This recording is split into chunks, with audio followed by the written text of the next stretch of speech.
Welcome to Real Talk for Women of Faith. I am your host, Marzette McGarry Hawkins, with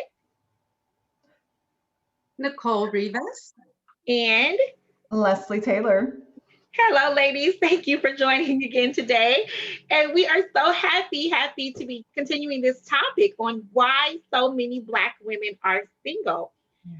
This is a question everybody's asking, right? I see all these videos online and they're like, why am I single? Why am I single? So it's common for Black women in America and throughout the world to be single. So we're going to continue this conversation. Specifically today, we are talking about what Black men want.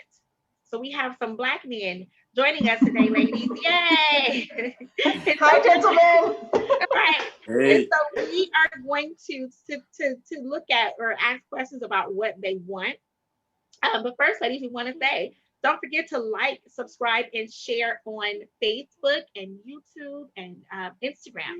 Like, subscribe, and share at Inner City Women of Faith. And if you want to learn more about our ministries, go to innercitywomenoffaith.org. That's innercitywomenoffaith.org. So now, let's get down to business. What do Black men want? Nicole, you want to start the conversation for us? Well, first of all, why don't we get our guests to introduce themselves a little bit? Well, ask them questions. But I'm sorry, I Okay. didn't introduce them. Let me introduce the guests. Or you can you introduce the guests, Nicole? Okay, I will get Yes, Nicole. And then let's have them introduce Okay, themselves and tell us so about them. Go ahead. first we have Nakia Hawkins, right? Hey, Nakia. hello. Why don't you tell our audience a little bit about yourself? Okay, my name is Nakia Hawkins. First name Nakia is actually a Swahili name, meaning strong will. Born and raised in Los Angeles, California. I've lived in a number of different states, including Alabama, Texas, District of Columbia.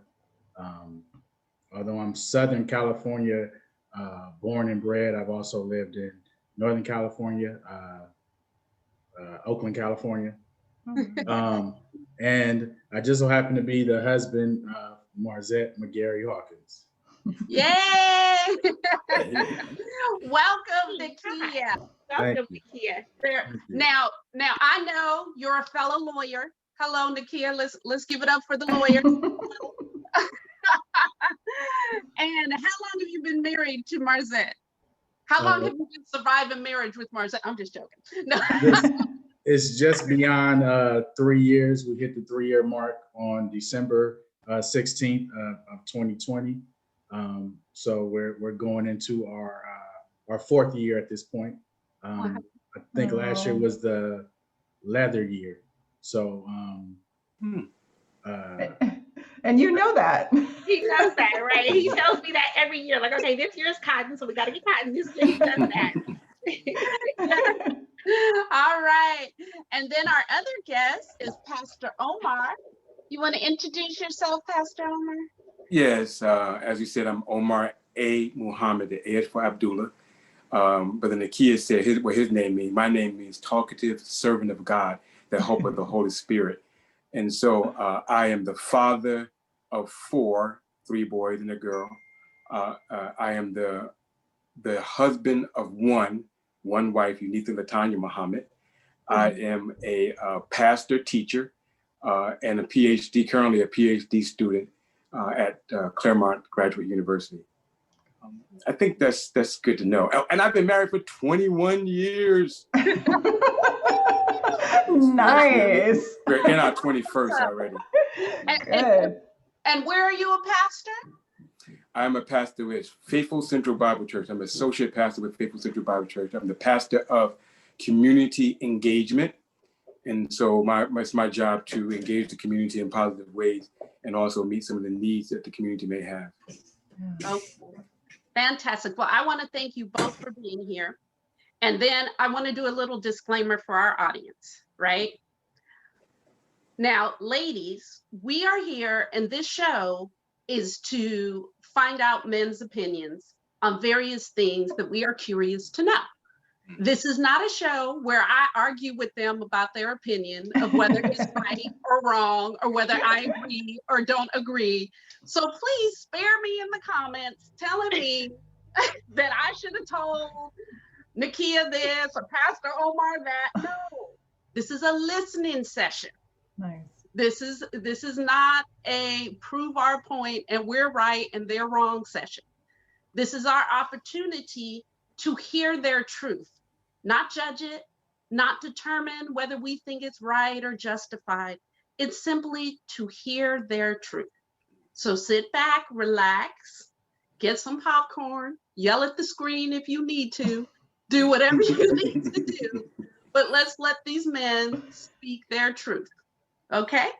All right. So now that we got the disclaimer out of the way, you know what? I've been talking for a while. So Leslie, I'll throw it to you to ask, what is the burning question on your heart? What is man?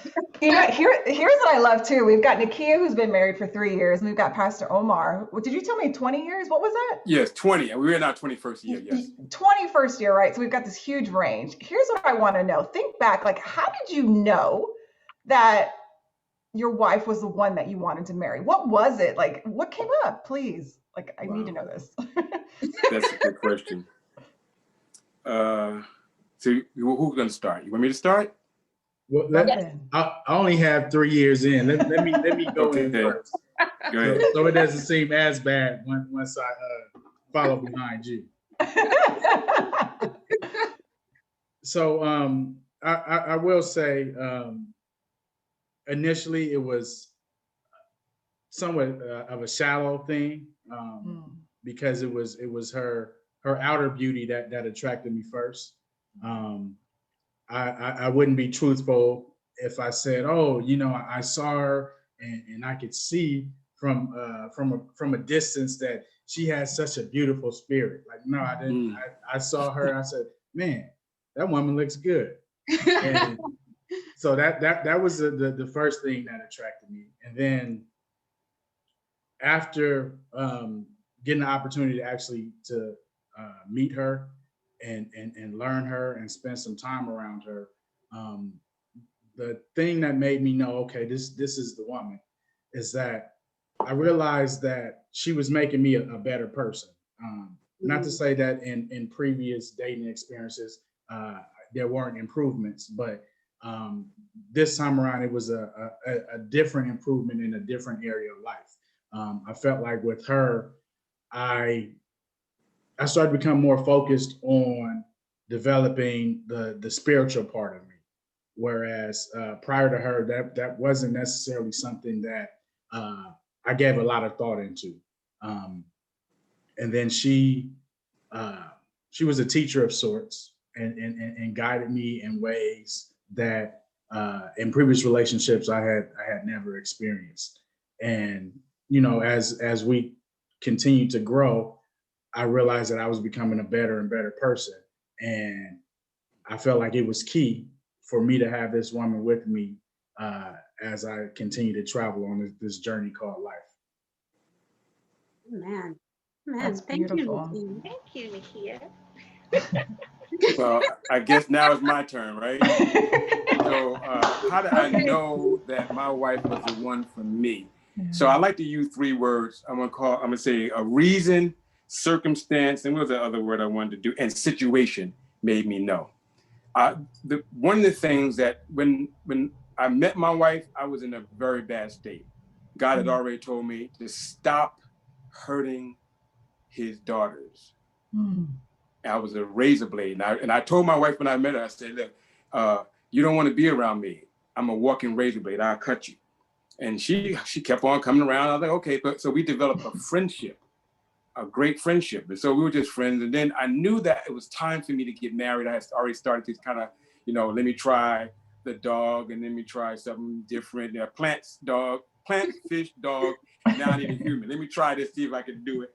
And so, and then I had also did one last experiment. That was, can I handle more than one woman?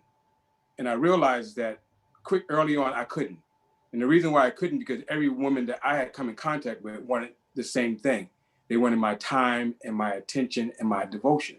And I just really couldn't give time, attention, to devotion to more than one. It was just way too much for me. I was getting tired. So then I was there. I had begun to narrow down the options. One of the things I knew before anything, I prayed for my wife. I prayed for her for years and years and years. And the way I did it was I used Proverbs 31. And I said, I looked at that thing. I said, I want all these characteristics in my wife. This is what I want. And so I left it up to God. I said, it didn't matter really what she looked like, but I had to be honest with you. My wife is my flavor. You have to understand that. So, so the first thing you gotta know, if she gotta be your flavor. You like breast, good. You like, you know what you like. You like what you like, right? And so that's number one. So then the other thing was, I knew that I was destined to be a pastor teacher. I had already graduated from seminary with a master's at Dallas Theological Seminary. And only thing I wanted to do was minister. I came to California broken. I left a crazy situation. I had to walk away from a church because my character had not caught up with my ministry and intellect. And so I fell in that ministry. And to a woman, funny thing, she looks a lot like my wife, but she wasn't. She was the deception. And I didn't know it at the time. And so what happened was that I said, I knew what I wanted. So my friendship was developing with my wife was like, oh, she got all these characteristics. She's good with managing. We love money. She loves the Lord. We already had started ministering together. So I knew that I looked at all the options that I had at that time, situation, and I was like, I think you're the one. And then another part of the situation was that my wife had been celibate all these years, and one day I came over and read some poetry to her, and then next thing you know, it was all she wrote. So then what happened was we had a child at our wedding.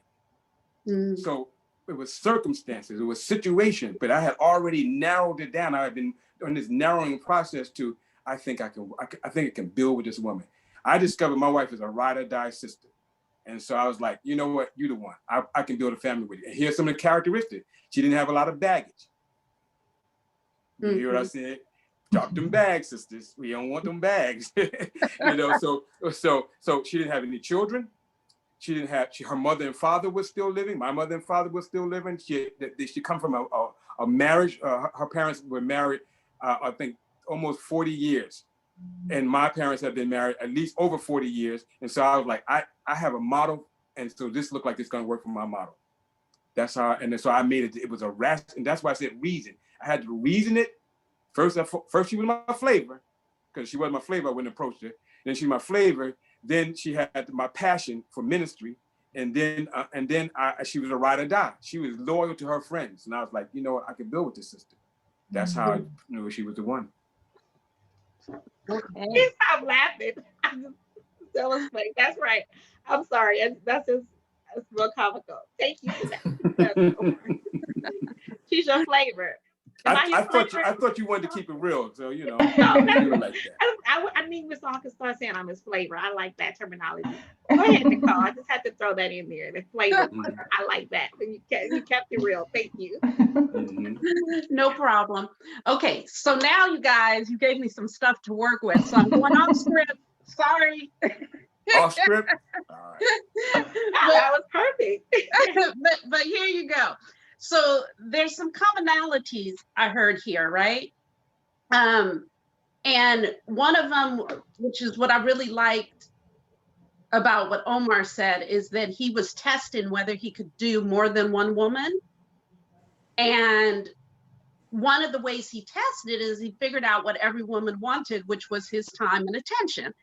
And he decided that he could not give that to more than one woman, right? That's what you said, Omar. That's the truth. I stand by it. What I found interesting about that, and what I think how that ties a little bit into what Nakia said, is the only way you could have figured that out is if the women you were encountering were holding boundaries to place that demand on you. Because there's a lot of men out there running several women, and they're not giving them time and attention, but the women are settling for whatever they're getting, which enables that behavior, right? Yes. They're not placing a demand. Mm-hmm. Also, Nakia, you said something similar in that you didn't use that specific example, but you said this woman was a teacher. This woman called me to grow. And then in that, I'm hearing someone holding their standards and holding their boundaries as well. Mm-hmm. So I'm hearing from both of you that you encountered a woman that held boundaries, held standards, but in a way that didn't make you want to run the other way. Mm-hmm.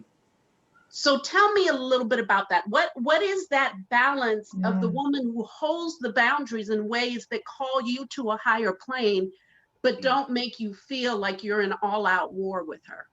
Yeah. Well, I can start out with some of that. The thing is that my wife, I told you she was celibate for a year, and I was like, I didn't even think that was possible. So and I knew that God had told me that the next person you sleep with is gonna be your wife. You cannot. I'm not letting you do anything other to any more of my daughters. You hurt too many of them. So it was her holiness, her standard. She was a minister all the way from the beginning. So she, I knew what my destiny was. And they say that you find he who finds a wife obtains favor, but you also, the thing is, you find a help that's fit for you. There were some other sisters out there, but they weren't fit for that kind. They were good for the for the sheets, but not necessarily for where I was headed. And so that's what made it important to me, that she knew where she was going. No man wants a sister don't know where she's going, like what she want to do. Ruth, Boaz found Ruth doing something, following the dictates of her elder sister, elder person who was telling her this is how you walk. So we want to know you got some dreams too, because if you're not doing anything, I don't need that way. Argue, Nakia, what's up, man? So it's interesting that the question used the word standard. I could say that my wife and I, we never actually sat down and had a conversation about, okay, these are my standards, these are my must-haves, and I think that's where a lot of women kind of get into trouble a little bit, because they will tell us, okay, I need a man that does this, that does that does this. Well, if that man that you're dealing with is a player or a manipulator, then he can play that role of, oh, okay, you want a man who does that? Okay, so when I'm with you, I'm going to do that, because that's going to check off the box of, okay, that's number 3 on my list. That's number 4 on our list. Whereas with us, because we didn't have that conversation, it was just me observing that was a standard that she had. It wasn't her telling me that. It was something that I had to sense on my own. And people can send their representatives for quite some time. I've heard people say after 3 months the representative is gone. But I've known people who have had their representative in place for 3 decades. Wow. It's like the person that that's not the person that I know. And you've known this person for far longer than I have. So I don't think it's one of the, I'm not going to say it's one of those things where you necessarily hide the ball, but the flip side of that is you don't show your entire hand either. Yeah. And what I hear both of you guys saying is it pushed you guys to actually take time to get to know your wives. Yeah, absolutely. You had to draw them out. Yes. Right. Yeah. Absolutely. And my wife, I don't know, I at the end of the day, she picked her father. When I look at the way I am much like her father. And I don't know, I have the theory that women select men. We think we're doing something when we see the flavor, but the woman actually selects us. And I'm so glad my wife selected me. I'm honored that she would select me. That's beautiful. Amen. There's truth in that. Now, before we move off of this, I want to make sure that we get the second part of her question, and you kind of touched on it a little bit, Nakia, which is she never sat down and was like, whoop, here's my list. You got to do this. But I know that as a woman, sometimes I have enforced boundaries in a way that rather than being constructive, it was destructive. You know, it destroyed the relationship because it actually was very demasculating for the man that I was dealing with. And Nakia, you know this, as a lawyer, we're direct. This is what I need you to do. This is how I need you to do it. And I do not need you to deviate to the left or the right. As long as you do that, you will not be punished. We're good. Any further conversation necessary? I don't think so. So I have learned over the years that it's not that I need to stop speaking my truth, but the way I speak my truth really determines how the man receives it. So help me understand that, because the way I communicate with my girlfriends, I realize is okay for them, but men don't take it as well. So help me understand, what are men's triggers, and what is it that lets you hear something difficult as opposed to put up a wall? Well, I think first off, men aren't a monolith, so it's going to vary from man to man. You have some men who need that direct. Just tell me exactly what it is. You have others that may need, okay, model for me exactly what it is that you're talking about. And you know, like for me, I don't necessarily want to have a long drawn out conversation. You know, you tell me what it is that you want. And when you tell me that, I'm either going to say yes, no. If I have further questions about that, I'm going to ask you about it. As opposed to, okay, I'm going to tell you what I want. And the reason that I want this is because when I was in 7th grade and I saw this television show, and then again, I read it in a book, you know, that right there is going to have me, I'm going to tune out, because at that point, it's like, okay, she told me what she wants. It's doable. So I'm going to do that. Everything else is like the adults speak on Charlie Brown, you know. It sounds like that.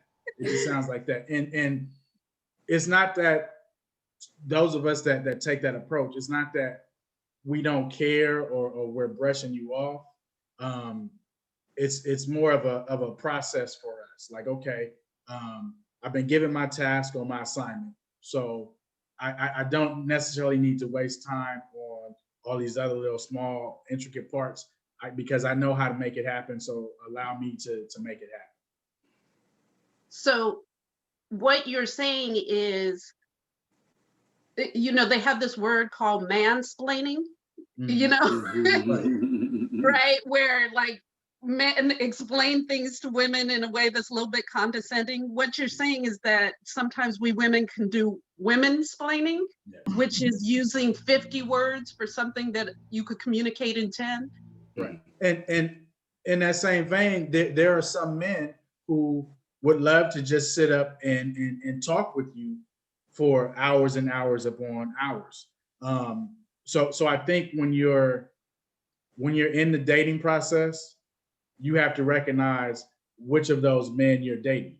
And if you're okay with dating a man who doesn't have to sit around, who's not, it's not a requirement for him to sit around for 3 or 4 hours engaged in a conversation on one topic, then that's something that you recognize and say, okay, I can deal with this. Or if it's absolutely important for that, because for some women, they understand, okay, my man is not going to talk to me for 3 or 4 hours, But the great thing about that is I have my girlfriends that are going to do that. Then you have others that say, I don't want to talk to my girlfriends for all those hours. I want to spend all of that time talking to my man.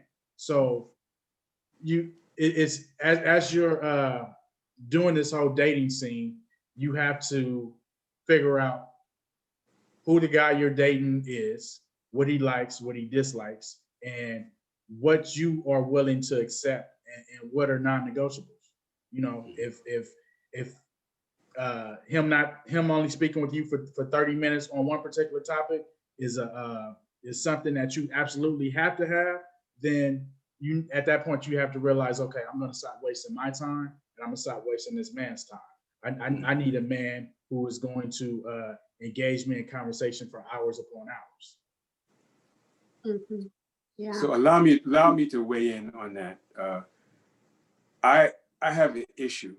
I don't like anybody telling me anything. Don't tell me what to do. And so if you come with, you need to do this and you already lost me, because I'm not going to do it. I'm going to do the opposite of it. I'm going to do what the heck I want to do, period, always. So that's the thing. I prefer my information to come to me. What's the bottom line?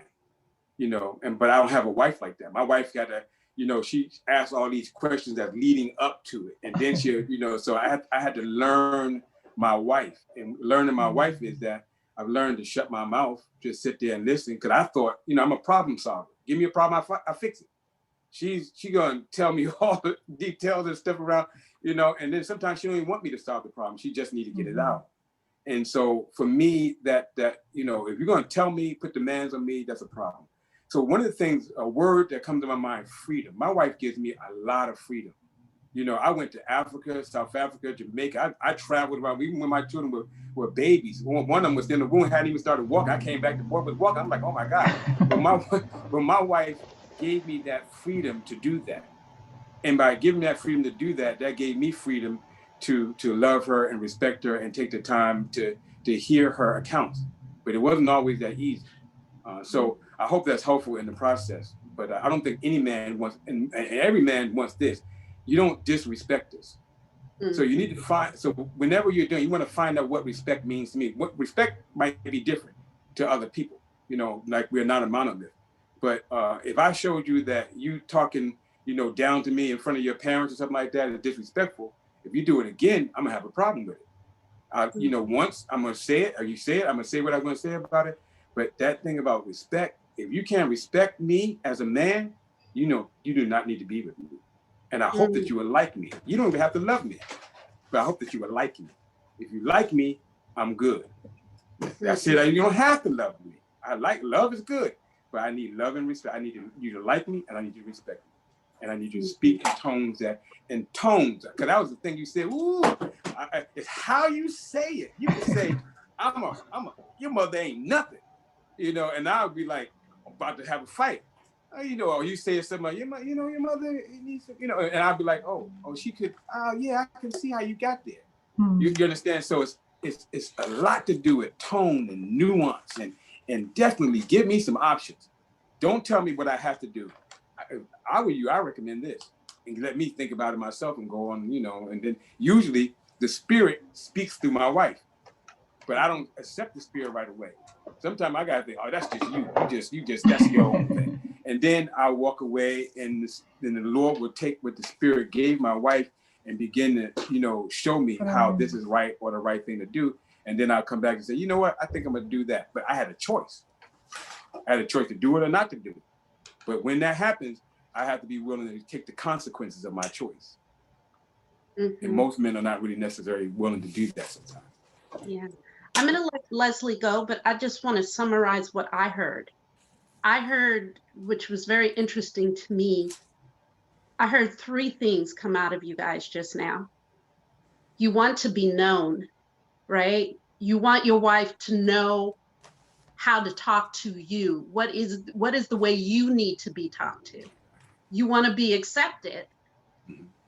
You want her to understand how you function, how, you know, and that's okay. And then you want to be respected. Those are the three lessons I just took away from what you said. Yeah. Would you agree that those are the three fundamentals? you do that, I got 2 thumbs up. It's gonna be all right with me.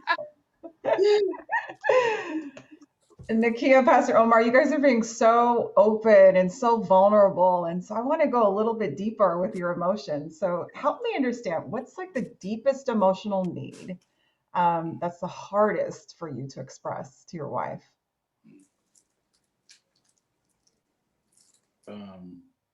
I think for me, the probably the deepest is my need to feel needed. And it's kind of a slippery slope with that, because you want to feel needed, but at the same time you don't want to come across as this man who's attention seeking, like and then you don't want it to get mixed up where when you're doing something, it's translated as, oh, you're only doing it for the applause. You know,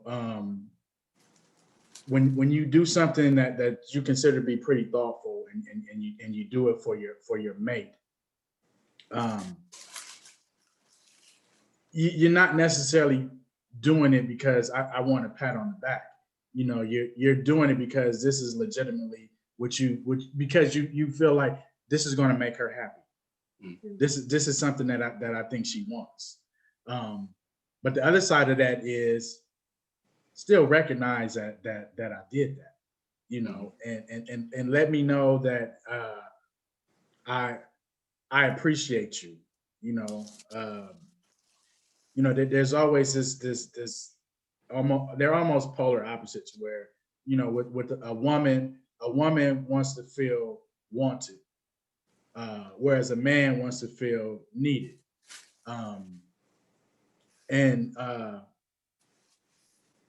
It was kind of hard to express that initially in my marriage, because my wife would often say, you know, if I'm not with you, I don't need anybody else. I'm happy just me and the Lord. You know, but before you came, I wasn't looking for anybody else. You know, it's just I was happy with just me and the Lord. And it's like, what? How I compete with that? Like, I what I'm gonna say? Nah, you need the Lord and me. It's like, well, you have to recognize that you need me, and I need you to tell me that, or at least show me that. You know, something even as small as, hey, baby, you know I need you to get the peanut butter off the top shelf. or I need you to open the pickle jar. And I guess it's hard for me to always express that, because, you know, you run the risk of coming across as being a narcissist, and you know, you don't want that, and you don't want to come across as weak. You know, for a man to need something, it sometimes just seems like it comes across as a weakness. I mean, and that's from society teaching us that the man is supposed to be the provider, and you know, we have to be tough. So it makes it harder to express that there is a need, and an emotional need to you know, be pat on the top of the head sometimes. So this is one of those times where the we are not monolith is important. I don't really need to be needed. Sometimes, and I don't like really needy women. I don't. My wife, if my wife really needy, I would be like, you know. So, but I have some things. I need respect. I need to be adored. I need to be, what's the other word I want to use for that? I need to be trusted. So if you have lack of confidence and trust that I'm going to do what I say I'm going to do, if you don't, like I said, remember I said, so I need to know you think I'm all right. You know, you adore me. And I don't know too many people are going to say it. It's not worship, but it's adore. And I need to be adored. And so those are the things I wanted to share with you so you can get those things, because that's hard for me to explain to somebody. And like I said, I also need to be liked. So I don't want to repeat that, but those are the parts that I didn't do, where if I need you to trust me and I need to be able to trust you. I don't need to be worrying about you out there tipping or trying to get, some Sancho on the side. If I have any kind of doubt like that in my mind, then, I don't need that drama. You understand? And I've been blessed to have that kind of a woman that I don't have to worry about that at all. At least she has never made me think that I had to worry about it. And if she even thought you would do it, I would have to knock that Negro down. I'm gonna have to put him out. I'm gonna have to shut him down. There ain't gonna be no like that. Very true. Oh yeah, we have to do this again. Our time is up. We have so many other questions for these men and for men. So we have to, if you guys would bless us again with your presence, because we want to dig more into this conversation of what men want, because I think, ladies, it's interesting to hear their perspectives. It definitely is. Yeah, it's interesting to hear what men want. And we heard you, Mr. Hawkins, that men want to feel needed and valued, but not in a, in a particular way. And then Pastor Omar, you talked about, I need to know that you respect me and trust me. So, men can be unique. I'm sorry, Nicole, you got to take over, you guys. Take over, Nicole. I'm sorry, guys. The baby. What you doing to that baby? Yes, explain why I have my baby, guys. Go ahead, Nicole. Okay, so we all know, and I know the audience has patience because this is the COVID world, right? So we're doing things on Zoom. Nakia and Marzette have a new baby, Nia Grace. You want to hold her up so the audience can see the beautiful baby? No? She's not dressed. We don't have time for that. No, not that kind of show, so no.